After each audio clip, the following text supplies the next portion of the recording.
I think we'll get started. So, hello everyone, and welcome to today's US Win webinar, Powering the Pipeline Best Practices to Grow the Skilled Nuclear Trades Workforce. I'm Tova Anderson. I am your Vice Chair of US Women in Nuclear, and I'll be facilitating the conversation today. We will be recording this and upload the video later to our YouTube channel if you'd like to watch it again or share it for reference. So today we're excited to bring together three passionate leaders who are shaping the future of workforce development in the nuclear industry, especially when it comes to trades and skilled craft laborers. These careers are critical to the success of our energy future, and this session is all about how you can be a part of this solution. So today's webinar also aligns with US Wind's mission to attract and retain a diverse nuclear workforce and build bridges across education, labor, and industry. So we're at a pivotal moment here in our industry. Recent studies have shown that we'll need up to 375,000 new nuclear workers by 2050 just to meet our decarbonization and energy goals. So that's a 275% increase from today's nuclear workforce. So we have a lot of attracting and retaining to do. With the historic investments flowing into infrastructure and clean energy, now is really the time to attract and support the next generation of skilled professionals. We must ensure those opportunities are accessible to everyone across backgrounds, regions, and career stages. So today I have with me three fantastic panelists bringing different perspectives to this conversation. We have Jackie Jiskra, Workforce Development Manager at Constellation, Christy Fairchild, Vice President of Human Resources at Allied Power, and Jayne Vellinga, Executive Director, Chicago Women in Trades. Hello, ladies. How are you all doing today? Good. Okay. Great. Good morning. Good morning. Let's get started. So, can the three of you talk about this partnership that you have created and what's been key to success in recruiting into the nuclear trades? Yeah, so I'll talk. The three of us are together. We've known each other for quite a while now. A couple of years ago, Constellation, NAB2, which is the North American Building Trades Union, multiple community partners and contractors of choice, all signed a building trades pledge and formed an oversight committee that addresses barriers to entry and drives engagement and partnerships within the trades at the national and regional levels. So the whole goal is to reduce or eliminate barriers to employment with the focus on staffing of the building trades. We do this by engaging the building trades unions, alliance partners, and one of the big programs that came out of this is a week-long job shadow experience for pre-apprentices that are entering the trades to gain exposure at nuclear facilities during a refueling outage. So we launched our job shadow program in 2024.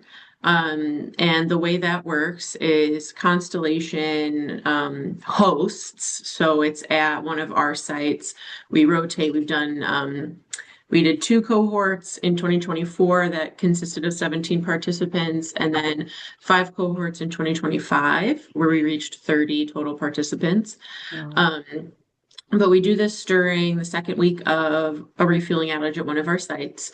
All of the pre-apprentices are students who have finished some form of a pre-apprenticeship program. And so Jayne from Chicago Women in Trades has their own pre-apprenticeship programs. So she is one of our partners in Illinois to staff up this job shadow experience.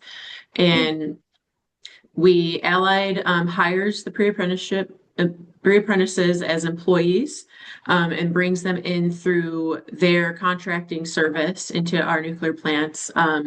They get a tour with Constellation employees and a good kickoff presentation, and then they spend the week rotating through the different craft personnel. So boilermakers, pipe fitters, electricians, millwrights, scaffold builders, laborers, everybody, that's on site during a nuclear power refueling outage. And they shadow all of that work to see, what the different groups do and see which ones they might have the most interest in trying to join the trades and get a full apprenticeship. So um, that's been extremely successful. We've had lots of growing and learnings along the way, but I'm going to kick it to Christy to kind of talk about some of the success rates and anything else she'd like to add about the program. You're on mute, Christy. Sorry about that. And just an FYI, we have a cohort next week. Very cool.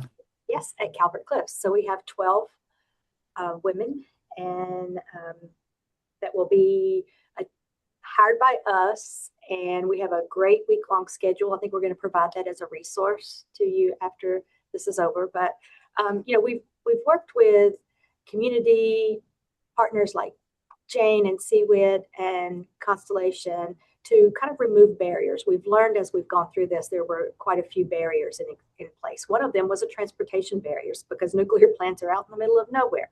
And we've worked with some community partners to provide low cost or no cost vehicles to some of our cohorts. We have provided this cohort, starting next week.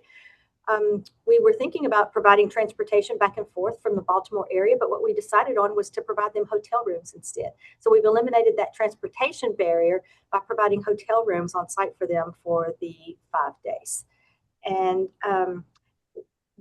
we had a barrier of getting them badged and tested. It was just a new experience. You know how difficult it is. And so we've eliminated that by having them be escorted. So as we've gone through this program for the last 2 to 3 years, we have found some barriers, but we have been successful at removing those barriers. So we've had 42 participants make it through the entire week. Occasionally someone has a personal reason for having to drop out. So we've had a couple of those, but 42 have finished our job shadow program. Of those, 33% are currently enrolled in an apprenticeship. So that's a huge Wow. success for us. 43% total applied. Some of them are still waiting to get in. We've had 52% that have had positive progress signals, like they're either hired, they've been placed already by a union, or they're credentialed now for skilled work.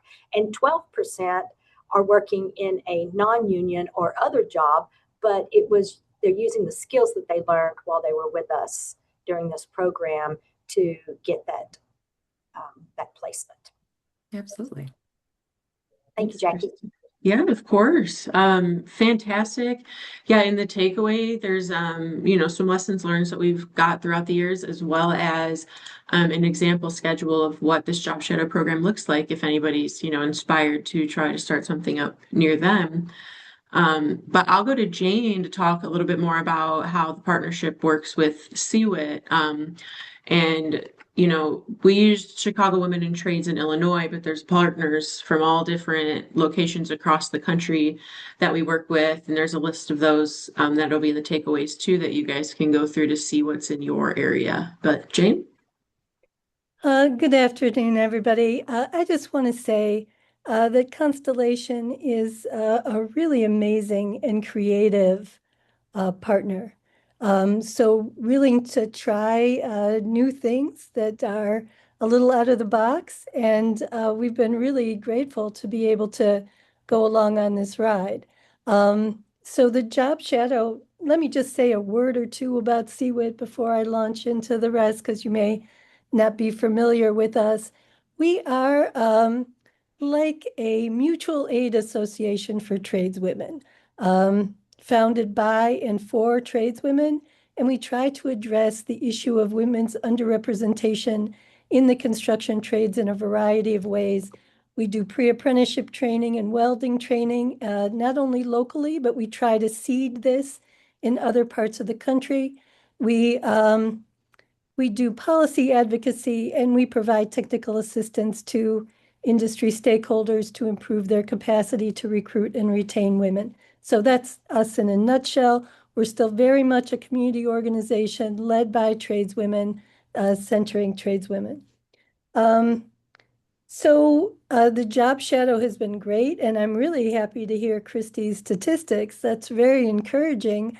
I think that is true for the women that we had participating in the program. This not only gives them an opportunity to see a lot of the trades in action, maybe get a chance to do a little bit while they're there, but also sort of demystifies the whole nuclear plant thing. And I have one great example of a very creative program we did together that involved both Constellation and Allied Power and the Carpenters Union. So there was a need for millwrights, and the millwrights program is very not diverse here in our area. So we all had an interest in improving that. So we worked with the Carpenters Union to do a special class for women. And they did a week of training here with Chicago Women in Trades. They did 2 weeks of training with the millwright instructors at the Carpenters Union. There were 10 of them. And on the last day of their 2-week training at the Carpenters, they were indentured into the millwrights program. And I think all but one then went to work at Allied Power for the nuclear shutdown. So they got an immediate job, and Allied Power Constellation's willingness to give them this opportunity went into the union's desire to direct entry them. Like, I'm not sure that would have happened without Constellation or Allied Power's involvement. So that was amazing. And they all went to work. They had a wonderful experience. I had so much great feedback from them about their experience there. And the really great thing is that at the time that we ran this class, the millwrights had 7 women in their apprenticeship program. After this class, they had 17. So they went from less than 5% to more than 10% women in their apprenticeship program. And I'm also very pleased to report that they are all still in the program.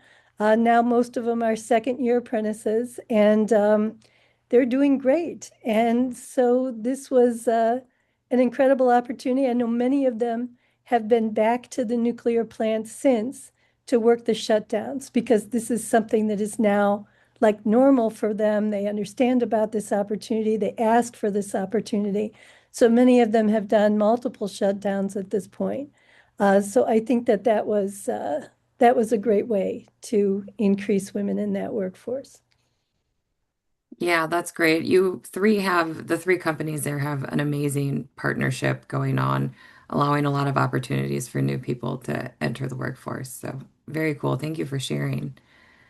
Um, I'm wondering, are there any programs that your organizations have created to help attract and retain the trades talents, keep people in our workforce? Tova, we have a great example. Yeah. Um, we, and I'll tell just a little bit about Allied Power so you can have some context of where I'm coming from, but we are a company that provides maintenance, engineering, radiation protection, specialty welding to the nuclear industry. And we do regular maintenance contracts. We do the outage workers. We do projects. We're doing uprates and restarts in addition to maintenance. This spring, as you all know, is a really busy outage schedule for the nuclear industry. At Allied Power alone, we are staffing 16 refueling outages. We are going to be hiring 10,000 temporary workers to staff that. And about 1,000 of those are radiation protection professionals. And, with the increase in decommissioning and restarts and uprate projects, there's a huge demand for those in America right now. And there's a shortage of them, not just in America, but in the world. And one of our Allied Power platform companies, RSCS, Radiation Safety and Control Services, they're based in Seabrook, New Hampshire. They provide professional radiation protection services in addition to some engineering and other things, but, maintaining a safe environment when working around radioactive materials. We're going to be supplying about 1,000 across the fleets this outage season. Over the years, we've noticed a dramatic decrease in the available pool of workers. And since 1992, RSCS has been accredited by the American Academy of Health Physics to offer in-person training at our facility or yours for all aspects of radiation safety, including rad protection personnel. But to counteract the decreasing pool of certified workers, last year we launched a computer-based training program available to anyone in the world through the RSCS Academy. So these are hybrid, self-paced online training courses. They also have some scheduled live Q&A webinars with subject matter experts, built into the curriculum. We have a handful of popular classes like radiation safety fundamentals, radiation safety officer, respiratory protection. There's a list on our website, and we're going to provide that to you in the resources afterwards. But by providing this training and accompanying certifications, we're increasing the pool of available workers for everyone, but it kind of gives us first dibs on them because we have their contact info when they, apply and graduate from our program. But, in the U.S., radiation protection workers, some are part of the craft and trades and some are not. But that's one of the things that we're doing. We realized that we needed to meet them where they are, and where they are is at home looking for a job or a career. And if we can help them get that training where they are, then we can all benefit from that. That's a great example. Thanks, Christy. Jayne, is CWIT, do they have any training programs that are helping folks get those skills they need to work in nuclear? Yeah, I think one of the challenges the nuclear industry has is in terms of recruiting women or diverse workforce is that the industry they're recruiting from is not diverse, right? So we do a lot of work improving women's participation in the construction trades. So we do pre-apprenticeship training here locally, surveying last year 143 women. And we also do welding training. So with the American Welding Society certification. So the class is the fundamentals for how you get into an apprenticeship program. So it's math and test preparation, basic construction skills, physical fitness, workplace readiness with obviously the lens of being a woman in a non-traditional occupation. So that includes harassment prevention and all of that. And then it's hands-on experience in as many different trades as we can do. And last year, 151 of our participants entered employment or apprenticeship. I think 70, some of those were apprentices entering apprenticeship, and that's pipe fitting, electricians, carpenters, plumbers, laborers, bricklayers, tile setters, you name it. And also we, I think I mentioned that we have tried to start women-only or women-focused pre-apprenticeship programming elsewhere. And one of the examples that Constellation's been very involved in since they have a plant in Philadelphia as well is the WINK initiative, which is a consortium of industry stakeholders, tradeswomen, workforce development organizations that we helped to assemble many years ago and have been working toward starting a pre-apprenticeship program, which happened in, I think, 2021 or 22. But Constellation got involved in 2023, and we were able to increase the training from one small class to 2 cohorts annually and provide the support services they needed to be successful. So that program now has trained, I just got this, 133 women. And a lot of that due to support from Constellation. So really appreciate that. Yeah, and I think in our discussions when we were, planning out this webinar, there was a mention of PhilaWorks. That's the WINK initiative. Okay. PhilaWorks is the workforce development organization, that sort of anchors that consortium. Gotcha. Yeah, Okay. Well, thank you. yeah. Yeah, those are a couple great training programs. I saw a lot of information going back and forth in the chat, so thank you for adding to that. I Um, included in the handout, by the way, a list of tradeswomen's organizations around the country. So if you're interested in any of these types of ideas, you might be able to find a partner from that list. Wonderful. And yeah, for those who are attending, there will be some supplemental information coming out. You've heard reference to it. So after the webinar is over, we will send that out to all the registered attendees. Um, so Christy had mentioned some barriers earlier on. Um, and obviously it's hard with the changing workforce, people who are not always in the workplace. But there are some challenges then to try to get them into the workforce and into the workplace. So what kind of barriers are you all seeing in recruiting for the trades, and how are you working to address them? Yeah, so for Constellation, we focus on what we call the three A's. So it's elevating career awareness, skill advancement, and then fostering equal access and opportunities. And we we branch out in different ways. We do create and manage pipeline programs that go through associate's degrees to direct students, right into being qualified for our internal workforce.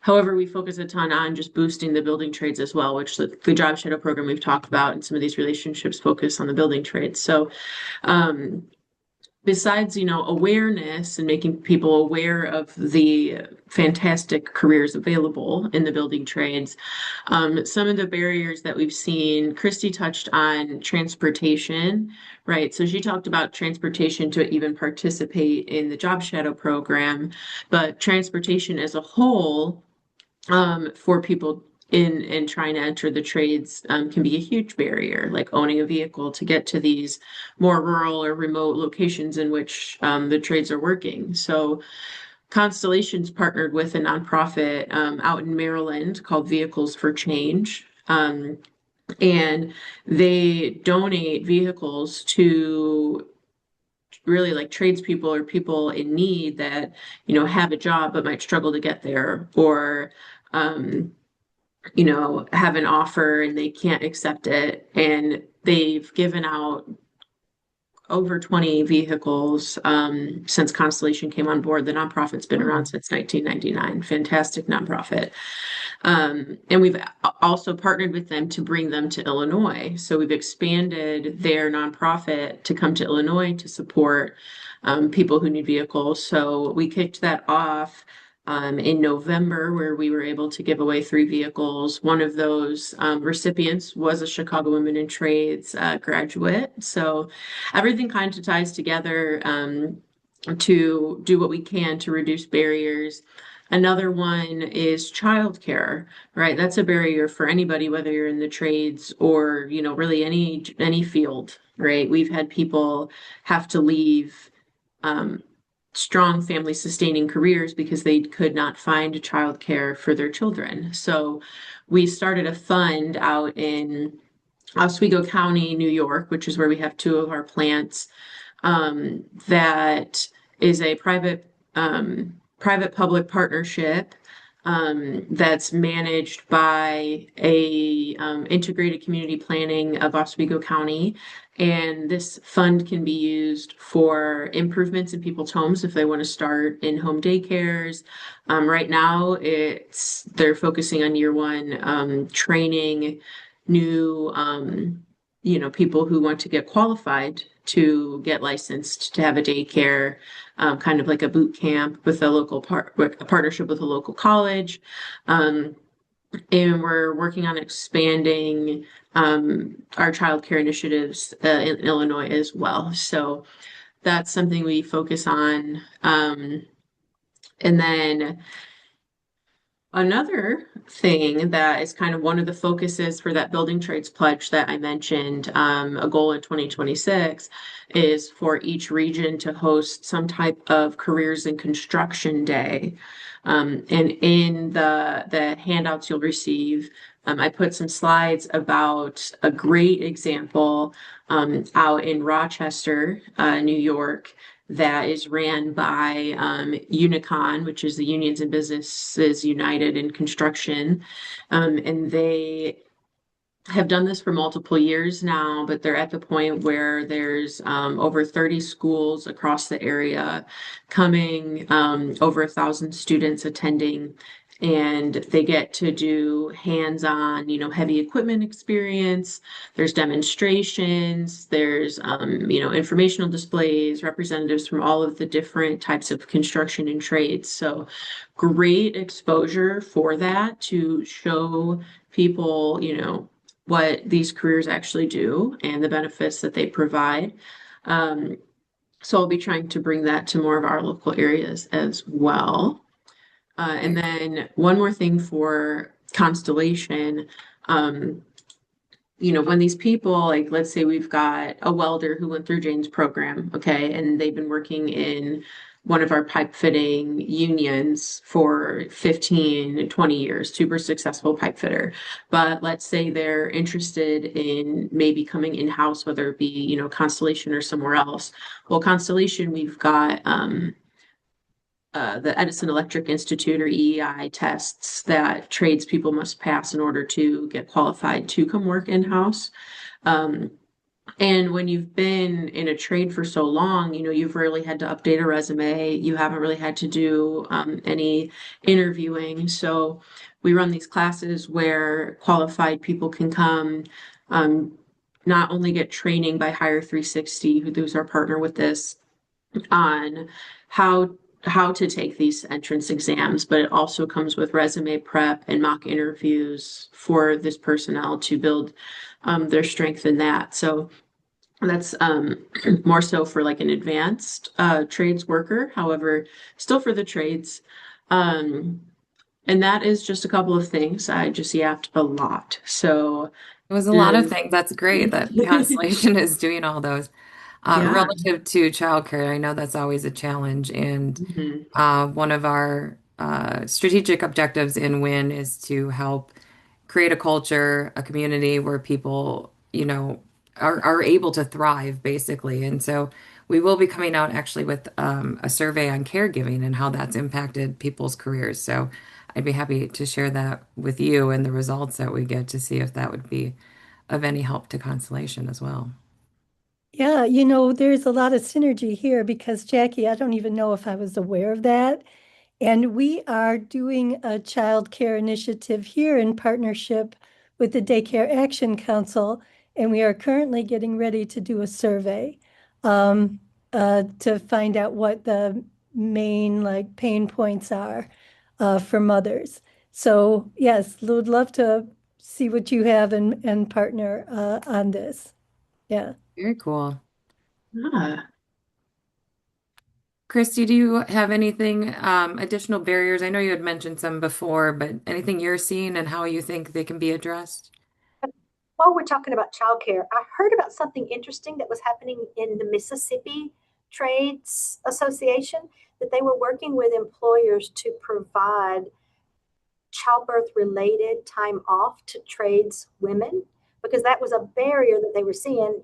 Typically if someone in the trades is working for you and they need an extended time off, they're usually laid off and then they go to the end of the list, and they have to wait for jobs to come open to get hired again when they're ready to come back to work. So in Mississippi, I heard that their state trades association is working with employers to let them keep their job, sort of like job protected leave. But a lot of times, for temporary employees, they may not qualify for job protected FMLA or state leave. But in Mississippi, they're working with employers about that. So I thought that was an interesting solution as well. Yeah, that's wonderful. Another barrier that we've seen is passing the test to work in the nuclear industry is badging. And one of the things we do at Allied is, for instance, we're hiring 8,000 craft workers between now and May. We've already hired 3,000 since the first of the year. And we send training materials, reading materials to the union halls in advance when we send over the request for workers. We call the IBEW and say, hey, we're going to need 400 electricians at Calvert Cliffs on February the 15th. And so we send training material that they can distribute for their tradesmen and women who would like to study up a little bit before they get here. That I can only imagine how helpful that is. When I first had to get badged at a plant, I was so intimidated by having to sit there in front of a computer, read as fast as I could, and then pass the test. So yes, that's a great thing that you're doing there. Yes. Oh, And we also send over a list of here's the requirements and the things you'll have to do to be able to be badged. Yeah, set the expectations. Right. That's great. yeah. Yeah, I think for women entering the trades, there are still a ton of barriers. I think transportation and childcare definitely up there, but also the cost of entering apprenticeships. So a lot of them have required unpaid full-time sort of pre-job. They call them pre-apprenticeship programs too, but I don't want to confuse anyone. So more like pre-job programs. Um, and that's rough. You can't work mostly while you're doing it because it's very intense. And so we have been giving stipends for that, which is expensive. And so the support from Constellation has been wonderful for that. Some of the trades, you have to show up with $1,000 for your union initiation fee or tool fee or something like that. And we're mostly talking about pretty low income women in our programs. Then these are real financial hurdles for them. I think that, there's still harassment and that kind of stuff is still a real barrier to retention, as is employment. So in the trades, you move from job to job as the projects start and finish, and you really need to be able to find a job easily, and that is a challenge for women. So a lot of them are looking for permanent work, and I think would be attracted to the nuclear industry. Um, and I think what I would really like to see is an on-ramp for more entry-level people. I think when you recruiting experienced people from the trades, um, which is only 5% women to begin with, then there's a very limited pool of people who would be qualified for and interested in making the switch. But there would be, and I think all of you work in nuclear know that there are no shortage of women who want these careers. It's just a matter of constructing the on-ramps, right? Making sure they know about them. So obviously education is important, but then uh, some kind of on-ramp. So if that's something that could happen in the future, that would be wonderful. It's a great suggestion. Well, I think it's time to move on to Q&A. So thank you all for answering my questions, and now we can take some questions from the audience. For those of you attending, there is a Q&A icon where you can enter your questions. If you've put them in the chat, I'll try to find them, but it'll be easier for me to see them if you put them in the Q&A box. I do see one that just came through recently that I will start with, and it is, what is your advice on how a nuclear professional that didn't come up through a trade can help with recruiting in the trades? So how can our chapters, focus our efforts to help build the pipeline? I would say find someone to partner with in your community, a program like Chicago Women in Trades. And I think Jayne mentioned there was going to be in the resources that we provide a list of people to partner with. But in my opinion, that's how you can make the most impact, by partnering with others. That certainly worked for Constellation, CWIT, and Allied over the past few years. Great. Yeah, I think that Constellation participates in our mock interviews with all of our students every session, and also in career education events. So I think one of the biggest barriers is that women don't know, have not been exposed to these careers. So I think things like the you know participating in career sort of education events, opportunities to bring women in to see the facility. I mean, the job shadowing is amazing, but even a tour would be something that doesn't exist right now. So Yeah, and so kind of tied into all of that, right? There's what I've discovered in my, I've been in workforce development specifically for about a year now, but have plenty of nuclear plant experience prior to that.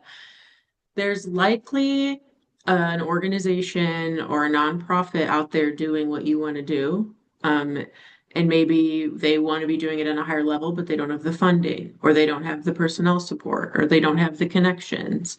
Um, you don't have to think that you're going to have to start some kind of program from scratch, right? Go find the other entities in your area that are interested in this, might have a piece in this, and see how you can work together to amplify impact, versus trying to start anything, from the ground up, because it's likely that there's already programs, you know, wanting to be, or, partially started, or could be much, much greater with extra additional support. So, Yeah. Here's another one. It's what has been your experience in getting organizations to take action? Have there been any challenges when you've been trying to partner or um, start something new that they've languished, or maybe it's been easy because everybody's wanted the same goal? for me, I came in when the pledge was already started, and had a lot of like-minded companies and organizations on it that want to improve and brainstorm together and see what can be done to, facilitate growth in the building trades. So I don't personally have um, a struggle with getting most organizations to take action. Usually, um, if they're struggling to, there's a reason, and we'll talk about it and try to find a solution to keep the programs moving forward. But I don't know if Christy or Jayne has any other experience. Well, that's good though. Yeah, I agree with Jackie. The the organizations we've reached out to are just as interested in finding a way to provide a car to reduce a barrier for transportation as we are to find that as well. So it's been great to work with those community organizations that were identified. Good. I will say, like, a lot of people are busy, right? So there might be people who want to, further impact, but they might be hard to get a hold of, or you might not be able to get on their calendar all the time. Don't give up, right? Like, that they want to be a part of something like this. So just keep at it. Don't get discouraged, until either they tell you no, or you get them tied in and get the programs rolling, I'll say. Agreed. The chat is, or well, so I put in the chat. So again, there's a Q&A icon at the bottom of your screens, I think. So if there are additional questions from attendees, please don't be shy. I have one more for you all. What influenced you, the three of you, to work with or get into the trades? Where's your story? Where did you start? I'll go first, and it's a very selfish reason that we have to have tradespeople to perform the work that our clients, like Constellation, want us to perform. And not only, as we're seeing this resurgence of nuclear power in America, that is creating a need for more trade workers, but at the same time, all these big data centers are being built, and the same electricians and carpenters are working at the data centers that need to be working at the nuclear plants as well. So, for us, it was really is we've got to find some like-minded partners to work together to get more people into the trades, because that's what our country needs right now. Agree. And we need it to staff our projects. So it's a Yeah. little selfish. Well, 26 years ago, I was working in refugee services, doing workforce development in refugee services, and I picked up a hobby building furniture. And I was spending all of my spare time at the Park District wood shop. And at that point, I decided I wanted to work for a women's organization and found Chicago Women in Trades. And I think what I felt at that time was, why didn't anyone ever show me any of this stuff when I was young, you know? Because I was probably already almost 40 years old. So it was eye-opening to me. And, you know, women still make uh, about 80 cents for every dollar earned by a man, much less if it's a woman of color, if it's an African American or Latina woman.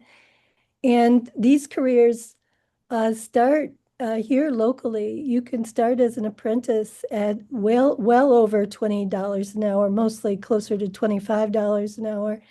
And then after 2 to 5 years of paid on the job and classroom training, in a lot of the trades here, you're making around $60 an hour, which is a good wage and way more than somebody with a high school diploma could make in a female-dominated occupation, because that's all you need to start a career in the trades as a high school diploma.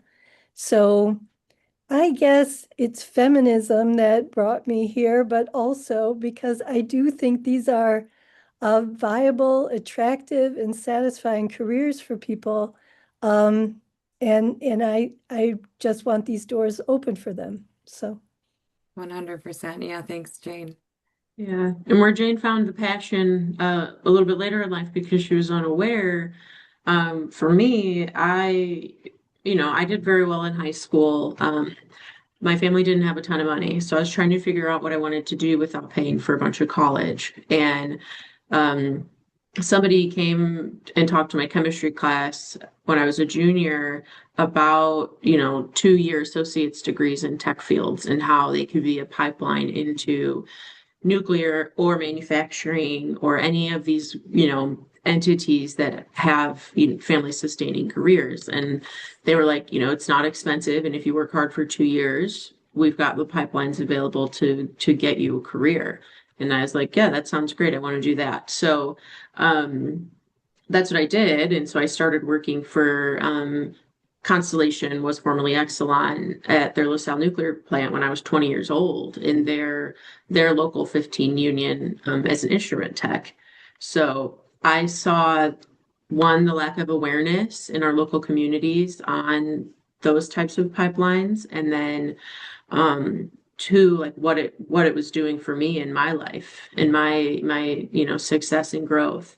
So I just had a passion for educating local people on this as an option. And as you go and as I grew in my career, because I started with Constellation when it was 2014. I went and I was the tech for 5 years. I went into management, did a bunch of stuff, but the whole time I had this passion to educate on what good careers are in the area, and not just the 2-year associates to nuclear route. Like, obviously I can talk about that, and Constellation has a lot of programs tied to that, but the building trades, right? Becoming an apprentice is a fantastic choice, a fantastic career move.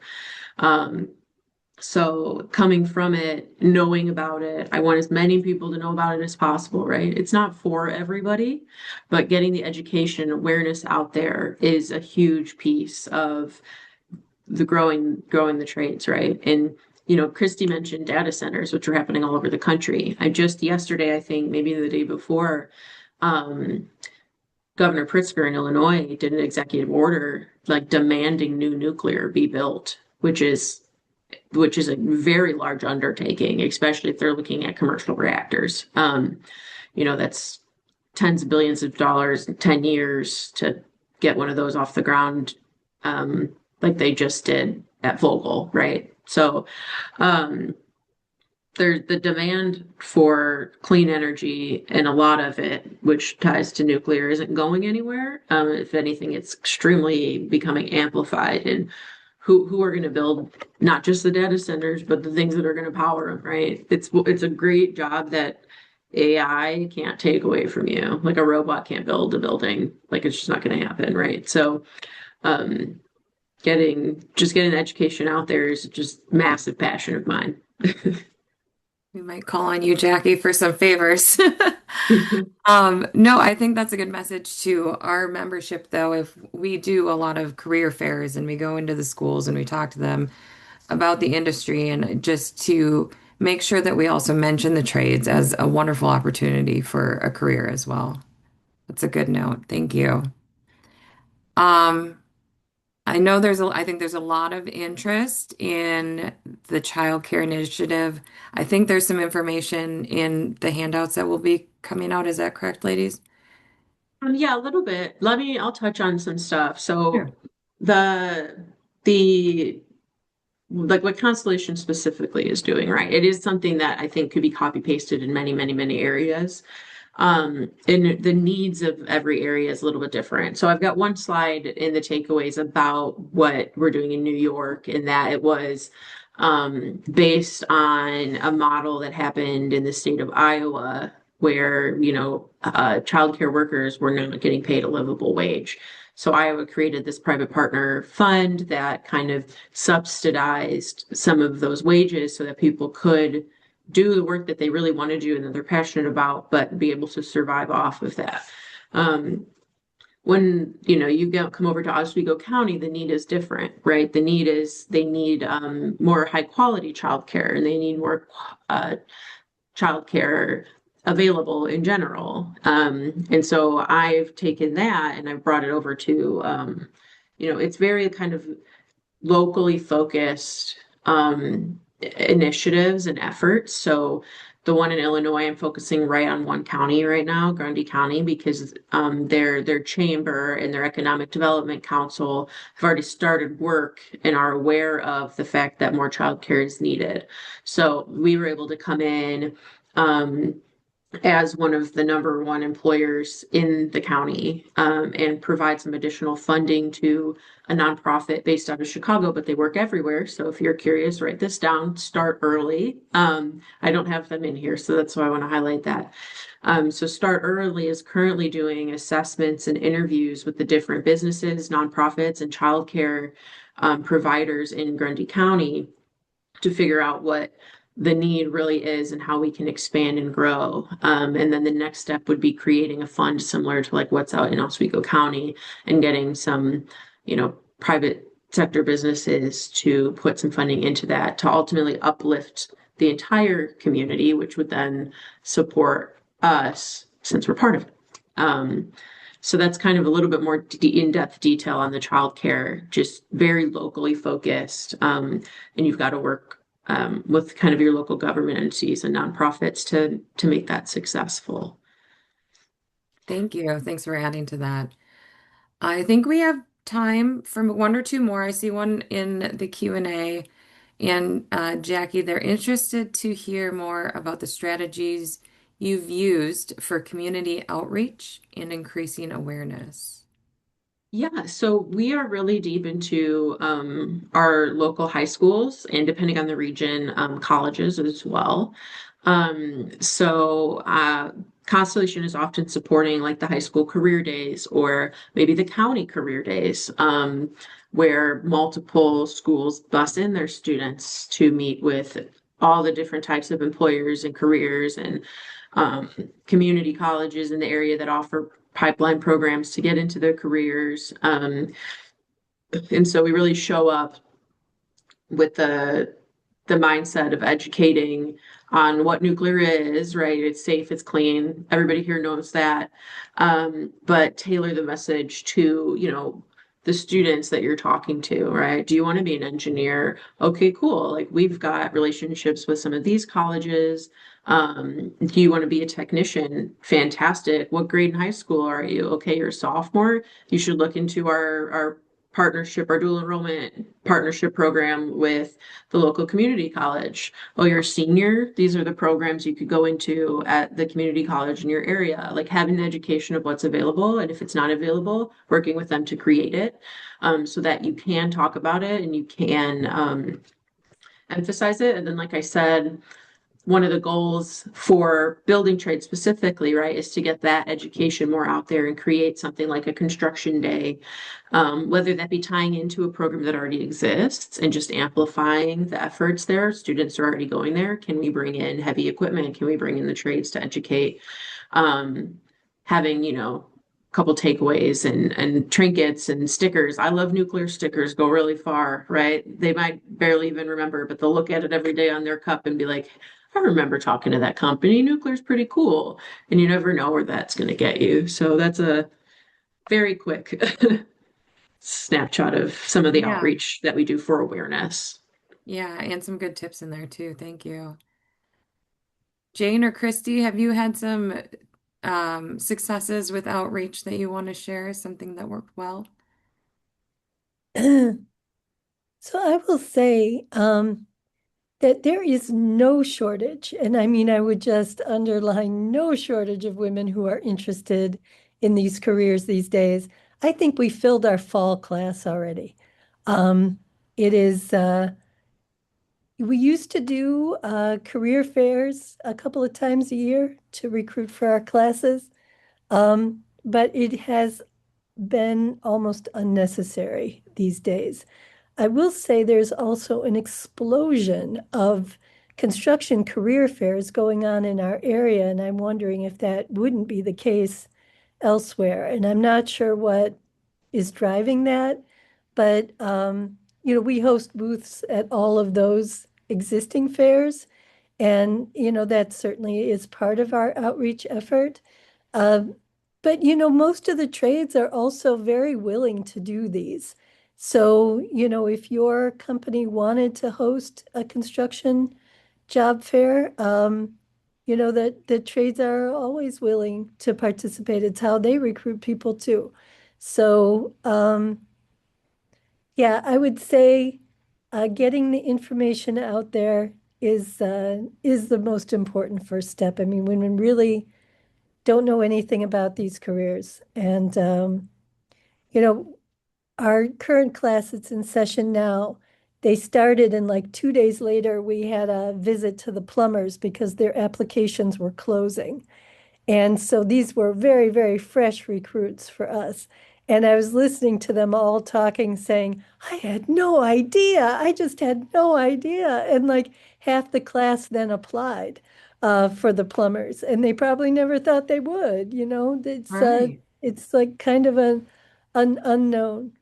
Yeah. Well, good. Yeah, get ourselves out there, right? Share our message and talk to the Yeah. public. I like that. Thanks, To Jayne. come off of Taylor, off of Jayne too, like with awareness comes the interest, right? Like Jayne just said, I had no idea. I have no idea. I'll go support mock interviews at Chicago Women in Trades, and some of the students are like, yeah, I've been, waiting to get into this welding class. Like I've wanted to get into it for a while. Lots of interest, right? Lots of people who want to do these things. So one organization, right, with X amount of funding can only support so much, right? We need more. The interest is there if the women and the people know about it.